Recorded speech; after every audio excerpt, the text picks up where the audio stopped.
किसी समय का जिक्र है कि कहीं दो भाई रहते थे। उनमें से एक अमीर था और दूसरा गरीब। एक बार वे इकट्ठे हुए और आपस में बातचीत करने लगे। गरीब भाई ने कहा, बेशक जिंदगी बहुत कड़वी है, फिर भी बेईमानी की तुलना में ईमानदारी की जिंदगी बसर करना कहीं बेहतर है। वाह, क्या बात कही है! अमीर भाई चिल्लाया, अब दुनिया में ईमानदारी नाम की कोई चीज़ बाकी ही नहीं रही, सिर्फ बेईमानी ही बेईमानी है। ईमानदारी से तुम्हारा कुछ भला नहीं होगा। मगर गरीब भाई अपनी बात पर रटा रहा। नहीं भाई, उसने कहा, मैं तो यही समझता हूँ कि ईमानदार होना ही बेहतर है। अगर ऐसी ही बात है तो आओ, शर्त हो जाए, अमीर भाई ने कहा। हमें जो 3 आदमी सबसे पहले मिलेंगे, हम उन्हीं से यह पूछेंगे कि उनकी इस बारे में क्या राय है। अगर वे कहेंगे कि तुम ठीक कहते हो तो मेरे पास जो कुछ है वो सब तुम्हारा हो जाएगा। अगर वे यह कहेंगे कि मैं ठीक कहता हूँ तो जो कुछ तुम्हारे पास है वो सब मैं ले लूँगा। मुझे मंजूर है। गरीब भाई राजी हो गया। वे सड़क पर चल दिए। वे चलते गए और आखिर एक आदमी से उनकी मुलाकात हुई जो उस जगह से लौट रहा था जहां उसने फसल के मौसम में लगातार कड़ी मेहनत की थी। नमस्ते भले मानस, उसके पास आकर उन दोनों भाइयों ने कहा। नमस्ते, हम तुमसे कुछ पूछना चाहते हैं। पूछो। दुनिया में ईमानदारी की जिंदगी बिताना बेहतर है या बेईमानी की? भले लोगों, आज की दुनिया में ईमानदारी है ही कहाँ। उस आदमी ने जवाब दिया, अब मुझे ही ले लो। मैंने हर दिन बहुत बहुत देर तक और कड़ी मेहनत से काम किया, मगर कमाया लगभग कुछ भी नहीं। मेरी जरा सी कमाई का कुछ हिस्सा भी मालिक ने हड़प लिया। यह है ईमानदारी का नतीजा। ईमानदारी से बेईमानी कहीं अच्छी। देखा तुमने, क्या कहा था मैंने तुमसे भाई? अमीर भाई ने कहा, मेरी बात सही है और तुम्हारी गलत। गरीब भाई को बड़ा दुख हुआ, मगर करता तो क्या। वे आगे चल दिए। वे चलते गए और आखिर उन्हें एक व्यापारी मिला। नमस्ते हुजूर, दोनों भाइयों ने कहा। नमस्ते, हम आपसे कुछ पूछना चाहते हैं।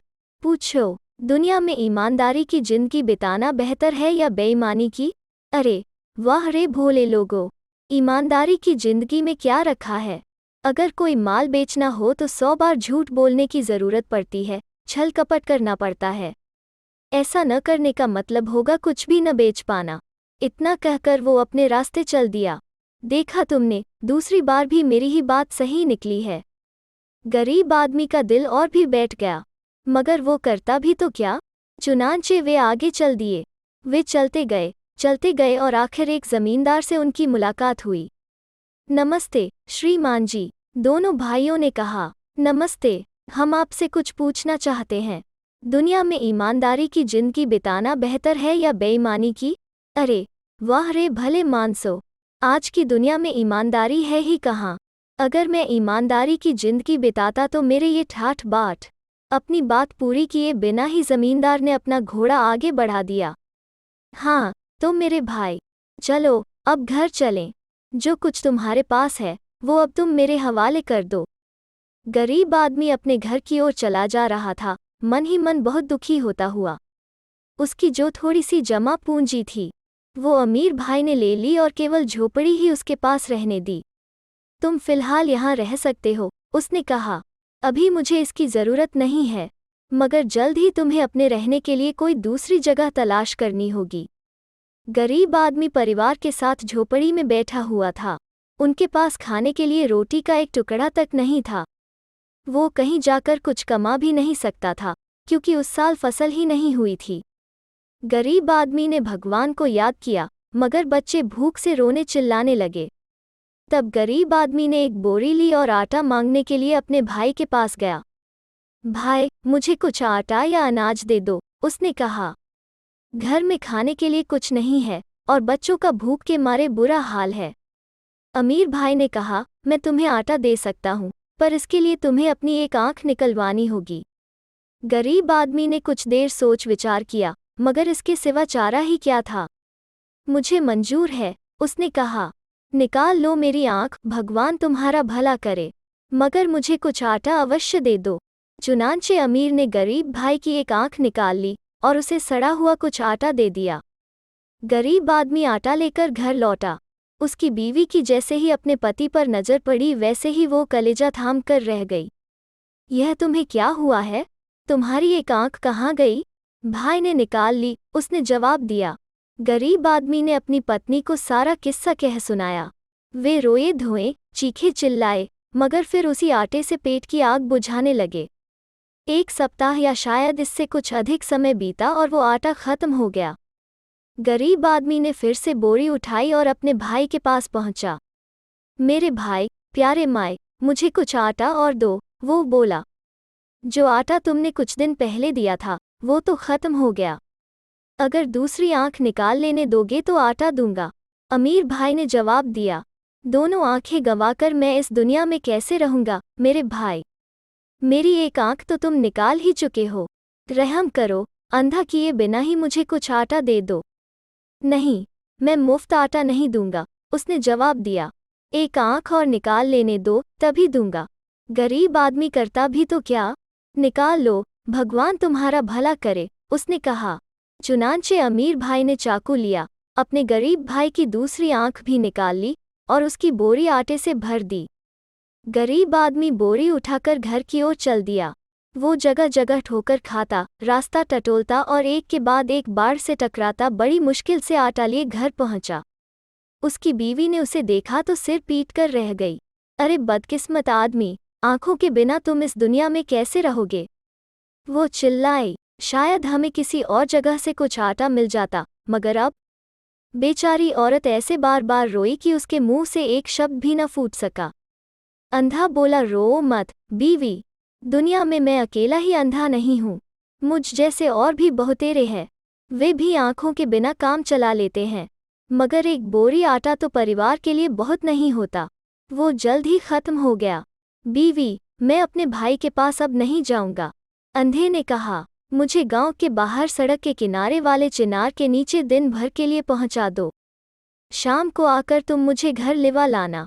उस रास्ते से बहुत से बटोही और घुड़सवार गुजरते हैं, कोई न कोई मुझे जरूर रोटी का एक आध टुकड़ा दे देगा। अंधे की बीबी उसे वहां ले गई जहां उसने कहा था। वो उसे चिनार के नीचे बिठाकर घर वापस आ गई। अंधा वहां बैठा रहा। किसी राहगीर ने उसे 1 पैसा दिया तो किसी ने 2। शाम होने को थी, मगर उसकी बीवी को आने में देर हो गई। अंधा थक गया था, इसलिए वो अकेला ही घर की ओर चल दिया। वो गलत दिशा में मुड़ गया और घर पहुंचने के बजाय तथा यह जाने बिना ही कि किधर जा रहा है, आगे ही आगे चलता गया। अचानक उसे अपने सभी ओर वृक्षों की सरसर सुनाई दी। अंधे को यह समझने में देर न लगी कि वो किसी जंगल में पहुंच गया है और उसे यहीं रात बितानी होगी। मगर इस पर से कि कहीं जंगली जानवर उसे न खा जाएं, वो जैसे तैसे एक वृक्ष पर चढ़ गया और वहां निश्चल सा बैठा रहा। आधी रात हुई तो अचानक उसी जगह और उसी वृक्ष के नीचे भूत प्रेत उड़ते हुए आए। उनके सरदार ने पूछना शुरू किया कि वे क्या कुछ करते रहे हैं। मैंने 2 बोरी आटे के लिए एक भाई को अंधा करवा दिया है, एक भूत ने कहा। तुमने अच्छा किया, मगर बहुत अच्छा नहीं, भूत प्रेतों के सरदार ने कहा। वो ऐसे कि अंधा ज्यों ही इस वृक्ष के नीचे पड़ी हुई ओस आंखों पर मलेगा, वैसे ही उसकी आंखों की रोशनी लौट आएगी। मगर यह तो न किसी ने सुना है और न कोई जानता ही है, इसलिए वो अंधा ही रहेगा। भूत प्रेतों के सरदार ने अब दूसरे प्रेत से पूछा कि उसने क्या कारगुजारी की है। मैंने एक गांव का सारा पानी सुखा दिया है, वहां पानी की एक बूंद तक बाकी नहीं रही, इसलिए अब वहां के लोगों को 40 कोस की दूरी से पानी लाना पड़ता है और बहुत से लोग रास्ते में ही ढेर हो जाते हैं। दूसरे प्रेत ने जवाब दिया, तुमने अच्छा किया, मगर बहुत अच्छा नहीं। वो कैसे? वो ऐसे कि अगर गांव के सबसे पास वाले नगर में पड़ी बड़ी चट्टान को हटा दिया जाए तो उसके नीचे से सभी की ज़रूरतें पूरी करने के लिए पानी मिलने लगेगा। मगर यह तो न किसी ने सुना है और न कोई जानता ही है, इसलिए पानी चट्टान के नीचे ही रहेगा। और तुमने क्या किया है? सरदार ने तीसरे भूत से पूछा। मैंने एक राज्य के राजा की इकलौती बेटी को अंधा कर दिया है। हकीम वैद्यों के किए कुछ ना होगा। तुमने अच्छा किया, मगर बहुत अच्छा नहीं। सो कैसे? वो ऐसे कि अगर इस वृक्ष के नीचे पड़ी हुई ओस उसकी आंखों पर मल दी जाए तो उसकी रोशनी लौट आएगी। मगर यह तो न किसी ने सुना है और न कोई जानता ही है, इसलिए वो अंधी ही रहेगी। वृक्ष के ऊपर बैठा हुआ अंधा सारी बातें सुन रहा था। जैसे ही भूत प्रेत वापस गए वो वृक्ष से नीचे उतरा। उसने अपनी आंखों पर ओस मली। फौरन ही उसे नजर आने लगा। तब उसने सोचा, अच्छा अब चलकर लोगों की मदद करता हूँ। उसने उस प्याले में ओस इकट्ठी की जो उसके पास था और वहां से चल दिया। यह उस गांव के निकट पहुंचा जहां पानी नहीं था। उसने देखा कि एक बुढ़िया बहंगी पर 2 बाल्टियां लटकाए चली जा रही है। उसने बुढ़िया को नमस्कार किया और कहा, दादी मुझे जरा सा पानी पिला दो। अरे बेटे, यह पानी मैं लगभग 40 कोस से ला रही हूँ। आधा तो रास्ते में ही गिर गया। फिर मेरा तो परिवार भी बहुत बड़ा है। पानी के बिना उसका बुरा हाल हो जाएगा। तुम्हारे गांव में मेरे पहुंचते ही सबके लिए काफी पानी हो जाएगा। बुढ़िया ने उसे पानी पिलाया। अब उसकी खुशी का कोई ठिकाना न रहा। वो जल्दी जल्दी गांव पहुंची और उसने लोगों से इस आदमी की चर्चा की। सभी उसके स्वागत को आए। उन्होंने सिर मुकाकर उसे नमस्कार किया और कहा, दयालु और भले आदमी, हमें जालिम मौत के पंजे से छुटकारा दिलाओ। अच्छी बात है, उसने जवाब दिया, पर तुम लोग मेरी मदद करो। मुझे अपने पास वाले नगर में ले चलो। वे उसे वहां ले आए। अब वो उस चट्टान को खोजने लगा। वो खोजता रहा और आखिर वो चट्टान मिल गई। सब ने मिलकर उसे हटाया। चट्टान के हटते ही उसके नीचे से पानी की धारा फूट निकली। इतना पानी निकला कि सभी ताल तलियां, सभी नदी नाले किनारों तक भर गए। लोग बहुत खुश हैं। उन्होंने इस व्यक्ति को बहुत बहुत धन्यवाद दिया, बहुत सा रुपया और ढेरों उपहार भेंट किए। अब यह व्यक्ति घोड़े पर सवार होकर चल दिया। वो घोड़े को बढ़ाता और राहगीरों से उस राज्य का रास्ता पूछता चला गया जिसके राजा की बेटी अंधी हो गई थी। आखिर वो वहां पहुंच गया। राजा के महल के दरवाजे पर जाकर उसने नौकरों से कहा, मैंने सुना है कि आपके राजा की बेटी सख्त बीमार है। शायद मैं उसका इलाज कर सकूं। अरे, तुम क्या इलाज करोगे उसका? यहाँ बड़े बड़े हकीम वैद्यों के किए भी कुछ न हुआ। तुम भला क्या करोगे? फिर भी आप लोग राजा को खबर तो करें। नौकर राजा को खबर देना नहीं चाहते थे, मगर वो व्यक्ति जिद करता गया। आखिर कोई चारा न देखकर वे मान गए। राजा ने उसे फौरन महल में बुलवाया। तुम मेरी बेटी का इलाज कर सकते हो? राजा ने पूछा। हाँ, कर सकता हूँ, उसने जवाब दिया। अगर तुम उसे भला चंगा कर दोगे तो मैं तुम्हें मुंह मांगा इनाम दूंगा। इस भले मानस को राजकुमारी के कमरे में पहुंचाया गया। उसने वो ओस राजकुमारी की आंगों पर मली जो अपने साथ लाया था। राजकुमारी को फिर से नजर आने लगा। तब राजा ने इस व्यक्ति को इतनी दौलत दी कि उसे घर ले जाने के लिए घोड़ा गाड़ियों की जरूरत पड़ी। इसी बीच उसकी पत्नी दुख के सागर में गोते खाती रही, रोती तड़पती रही। उसे पति का कुछ अता पता नहीं था। वो सोचती कि उसका पति अब इस दुनिया में नहीं रहा। अचानक वो घर आ पहुंचा और खिड़की को खटखटाते हुए चिल्लाया, बीवी, दरवाजा खोलो।